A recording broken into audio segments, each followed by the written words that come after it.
নমস্কার বন্ধুরা, আশা করি ভালো আছেন, সুস্থ আছেন। আরও একবার স্বাগত হিয়া সাহিত্য চর্চায়। হিয়া সাহিত্য চর্চার আজকের নিবেদন গল্পকার বিরূপাক্ষ ওরফে বীরেন্দ্র কৃষ্ণ ভদ্রের ভদ্রতার ঝঞ্ঝাট। সংসারে আপনি প্রতিজ্ঞা করুন যে কারো সঙ্গে হাঙ্গামাতে থাকব না, গোলমালে যাব না, নির্বিরোধ হয়ে থাকব। দেখবেন তা কিছুতেই পারবেন না, মানে আপনাকে তা পারতে দেওয়া হবে না। লোকের স্বভাব হচ্ছে অকারণে বিরক্ত করা। লোককে সেটা যদি বুঝিয়ে দেন যে আপনি বিরক্ত হচ্ছেন, হাবে ভাবে আবার তা বোঝালে হবে না, বলে বোঝাতে হবে, তবেই হবে নতি বদলোক। আর যদি ভদ্রতার খাতিরে কিছু না বলেন, তাহলে সারা জন্ম আমার মতো মুখ বুজে মার খান আর ঝঞ্ঝাট পোয়াতে থাকুন। আমার হয়েছে মশাই বিপদ, যত নির্বিরোধ হয়ে একপাশে পড়ে থাকতে চায় তত বিরোধ বাড়ে। মানে দেখলাম সমস্ত সংসার আমাকে নির্ঝঞ্ঝাটে থাকতে দেবে না বলে প্রতিজ্ঞা করেছে। একটা দিনের শুধু ব্যাপার শুনুন। সকালবেলা উঠে গেরস্থ লোক, একটু বাড়ির কাজকর্ম সারতে হয়, খুব ব্যস্ত। ঠিক সেই সময় এলেন একজন পরিচিত বন্ধু আড্ডা দিতে। তিনি বেশ ভালো রকম জানেন আমার অবস্থা। একটু পরে অফিস যাব, বাজার করতে হবে, কন্ট্রোল থেকে চাল ডাল আনবো। ঠিক সেই সময় তিনি এলেন আপ্যায়িত হতে। বসলেন তো ওঠেন না, কারণ তাঁর তাড়া নেই। এদিকে দেখছেন আমি উসখুস করছি, একটুতেই অন্যমনস্ক হয়ে পড়ছি, হু হু করে কথার জবাব দিচ্ছি, তবু তিনি নির্বিকার।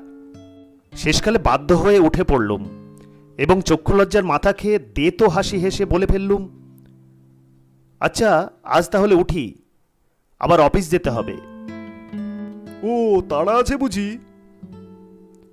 এতক্ষণে তিনি হৃদয়ঙ্গম করলেন যে আমার তাড়া আছে, তাও পূর্ণভাবে নয়, আংশিক। কারণ দণ্ডায়মান হয়ে তাঁর আবার কথা চলল, হ্যাঁ, তাহলে আর আপনাকে ধরে রাখবো না। তবে একটা কথা, সেই ঘনশ্যামের ছেলেটা আজকাল কি করছে? অনেকদিন দেখা সাক্ষাৎ হয়নি। সুরেনের মামির শুনলুম খুব অসুখ। সেদিন দেখলুম ট্রামে চলেছে, চেহারাটাও খারাপ হয়ে গেছে। আমি তখন পায়ে পায়ে এগিয়ে বাড়ির ভেতর থেকে কয়েকটা জবাব ছাড়লুম এবং শেষকালে আর উত্তর দিলুম না। শূন্য দরজার দিকে চেয়ে তিনি এতক্ষণে, আচ্ছা চলি, আর একদিন আসা যাবে বলে এগুলেন। বুঝুন আক্কেল, বলুন এর প্রতিকার কি? এদিকে তো 8টা বেজে গেল, কখন রেশন আনবো আর কখন বাজার করব। অতএব দ্রুত স্নান এবং তার চেয়ে দ্রুত হন্টনে ট্রাম ডিপোয় গমন। ইচ্ছে একটু বসে যাওয়া, তা সেখানে পৌঁছে দেখলুম সেই ইচ্ছেটা অফিসের টাইম কাবার হয়ে গেলে হয়তো পূরণ হতে পারে। সমস্ত ভর্তি। মাত্র সামনের সিটে একজন হোমরা চোমরা ভদ্রলোক বসে আছেন, তার পাশেই খালি দেখে বসলুম। কিন্তু পরে বুঝলুম কাজটা ভালো করিনি। কোম্পানি 2টি লোকের বসবার জন্যই মাপ তৈরি করে সিট তৈরি করেছিলেন, কিন্তু আমার পূর্ববর্তী মহাশয়ের তা ইচ্ছে নয় বলে তিনি আগের দখলিদার হিসেবে বেঞ্চে বসে আছেন। সোজা হয়ে বসলে পার্শ্ববর্তী লোকটির যে একটু স্বাচ্ছন্দ্য ও সুবিধে হতে পারে, এইখানেই তাঁর আপত্তি। কোনো ক্রমে বসলুম। ভেবেছিলুম একজন পাশে এসে বসলে হয়তো ভদ্রলোক করুণা করে একটু সোজা হবেন, কিন্তু তাঁর বয়ে গেছে অসাড়। ফলে আমার শরীরের অর্ধভাগ শূন্যে রইল, বাকিটুকু 1 ইঞ্চি পরিমাণ জায়গা ঠেকানো। একবার একটু ভদ্রতার ইঙ্গিত জানাবার জন্য ঈষৎ একটু ঠেলা দিলুম। তিনি মিক্সচারের শিশি নাড়ার মতো নিজের দেহটাকে সেই স্থানেই একটু নেড়ে নিলেন, যেন জানালেন, এই তো তোমার কথা রেখেছি বাপু, আর জ্বালিও না। যেভাবে তিনি বসেছিলেন তা দেখলে মনে হয় যেন ভদ্রলোক তার পিতৃদত্ত জমিদারিতে তাকিয়া হেলান দিয়ে একটু পরেই আলবেলা টানবেন বোধ হয়। হঠাৎ উঠেই বা দাঁড়াই কি করে, বলি বা কি? একটা হাস্যোদ্দীপক অবস্থার মধ্যে নিজেকে নিপতিত করার প্রবৃত্তি আমার হলো না। ভদ্রতার খাতিরে কিছু বলতে না পেরে সমানে জিমন্যাস্টিকের কসরত করতে করতে একটা উড়ুর উপর ভর দিয়ে ডিপো থেকে 5 মাইল মনে করুন অফিসে এলুম। কি ঝঞ্ঝাট বলুন তো! একটি ফাউন্টেন পেন আছে, 5 বার সারিয়ে হয়তো লিখছি। ঠিক সেই সময় প্রত্যেকের কলমটি দরকার, এবং কলমটি অপরের বলে সেটিকে চাপ দিয়ে লেখা চাই তাদের। 2 দিন পরে চাপের চোটে সে গেল ঢলঢল হয়ে। বাঙালির মুঠোর মধ্যে কিছু আটোসাটো থাকবার জো আছে? অত চাপ সইবে কেন?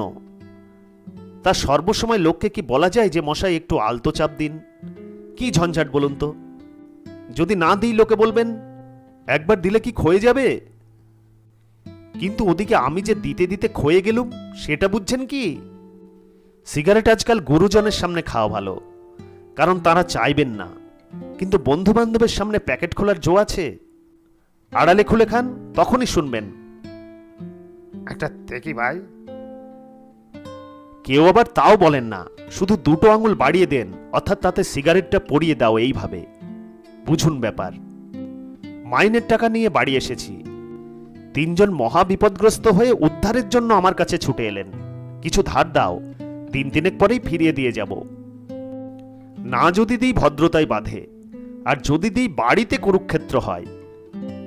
অন্তত চুপি চুপি দিলুম এবং বলে দিলুম, ভাই সংসারের খরচ থেকে দিচ্ছি। তারা আমায় এমন আশ্বাস দিয়ে গেলেন যে এই যাব আর চলে আসবো, এই রকম ভাব। আজও তারা আসছেন, আমি বসে আছি। মাস সাথে কেটে গেছে, গিন্নির সঙ্গে নানান তালগোল করে আজও হিসেব মেলাতে পারছি না। বুঝুন ঝঞ্ঝাট। সেদিন নতুন দোকানি রেকর্ড কিনে নিয়ে এলাম। পাশের বাড়ির চক্রবর্তী মহাশয় শুনলেন। অতএব তার বাড়িতে একবার সেগুলি শোনানো চায়। মেশিন, রেকর্ড, মাইপিন সব চলে গেল। মাস 2 পরে অবশ্য ফিরেও এলো একদম নতুন ভাবে। সমস্ত মনে করুন প্লেন হয়ে গেছে। তার জন্য চক্রবর্তী মহাশয়ের বিন্দুমাত্র লজ্জার কারণ নেই। বরং চক্রবর্তী মহাশয় বললেন, নিন মশাই আপনার সমস্ত যন্ত্র ফিরিয়ে। ছেলেপুলেগুলো দিনরাত যখন তখন বাজিয়ে একেবারে কান ঝালাপালা করে দিলে, তাই আমি আর জোর করেই টেনে নিয়ে এলুম। অর্থাৎ এই বিরক্তিকর যন্ত্রটা আমি যেন মাথার দিব্যি দিয়ে তার ঘাড়ে চাপিয়ে দিয়েছিলাম। তিনি আজ তা আমার হাতে সমর্পণ করছেন, কিন্তু যখন তা সমর্পণ করলেন তখন প্রাণপণ চেষ্টা করেও তার আওয়াজ বার করা গেল না। যদি বলেন দাও কেন, খুব ভালো কথাই বললেন। আমায় তো ভদ্রতা রেখে সমাজের 5 জনের সঙ্গে বাস করতে হবে, থাকলে না বলি কি করে? এই জন্যই তো মনে করুন সম্প্রতি বই কেনা ছেড়ে দিয়েছি। 181 জন বন্ধুই বই কেনেন না, চেয়ে পড়েন। আমি আহাম্মক, আমি কিনি। তারা পড়তে নিয়ে যান এবং তারপর বাড়িতে সাজিয়ে রেখে দেন। যারা আবার তার মধ্যে সমজদার লোক, তারা আবার সেগুলি যে কত ভালো লেখা তা পড়াতে তাদের অন্যান্য বন্ধুদের কাছে চালান করে দেন। আমি তার বছরখানেক পরে পুরনো বইয়ের দোকান থেকে আমারই নাম লেখা বই কিনে নিয়ে আসি। যদি না দিই তাহলে বন্ধুত্ব থাকে না। মেয়ে গান শেখে, একটি হারমোনিয়াম কিনেছিলুম, কিন্তু পাড়া প্রতিবেশী আত্মীয় স্বজনের সেটির সুর এত পছন্দ যে কেনা স্তব তা আমার বাড়িতে থাকে না, তাঁদের বাড়িতেই ঘোরে। একবারটি চাইলে তো না বলা যায় না, দিতে হয়। ফলে সেটির বর্তমান অবস্থা হয়েছে শোচনীয়। এখন সেটি থেকে বেলো করলে আর আওয়াজ বেরোয় না, দীর্ঘশ্বাস বেরোয়। বলুন দেখি কি ঝঞ্ঝাট! আমি করি কি? সকালবেলা কাগজ আসে, তা পাশের বাড়ির মিত্তির মশাই আমার বাড়ি 1 কাপ চা খেয়ে নিয়ে যান। ট্রামে খবরের কাগজটা পড়ি, তাও নির্ঝঞ্ঝাটে পড়বার জো আছে? ঠিক পাশের লোকটির সেটি দরকার। স্যার কাইন্ডলি দেবেন 1খানা পাতা। বুঝুন। আমি জানি আপনারা বলবেন, কেন ক্ষয়ে যাবে কি? না, ক্ষয়ে যাচ্ছে না কারোরই কিছুই, কারণ এদিকে আমি যে শ্রী অক্ষয়চন্দ্র শর্মা হয়ে বসে আছি। শেষ হলো সাহিত্যিক বিরূপাক্ষ ওরফে বীরেন্দ্র কৃষ্ণ ভদ্রের ভদ্রতার ঝঞ্ঝাট। শ্রোতা বন্ধুদের কাছে অনুরোধ, গল্প পাঠ যদি ভালো লাগে একটি লাইক অবশ্যই দেবেন। সেই সঙ্গে চ্যানেলে নতুন হয়ে থাকলে চ্যানেলটি সাবস্ক্রাইব করে আমাদের পাশে থাকবেন। যে সকল শ্রোতা বন্ধুরা ইতিমধ্যেই হিয়া সাহিত্য চর্চা চ্যানেলটিকে সাবস্ক্রাইব করেছেন তাদেরকে আমাদের চ্যানেলের পক্ষ থেকে আন্তরিক অভিনন্দন। প্রত্যেকে ভালো থাকুন, সুস্থ থাকুন। ধন্যবাদ।